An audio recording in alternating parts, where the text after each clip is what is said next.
Matuto tayo ng wika ng pag-ibig. Matuto tayo ng wika ng pag-ibig. Matuto tayo ng wika ng pag-ibig. Matuto tayo ng wika ng pag-ibig.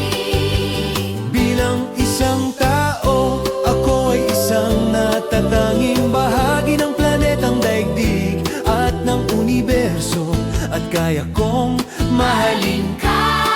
At ang sarili ko patuloy na mag-aral at ngumiti, linisin ang sarili kong kalat, gamitin lamang ang kailangan ko, magbigay at magambag ng lahat ng aking makakaya at maging makabuluhan. Matuto tayo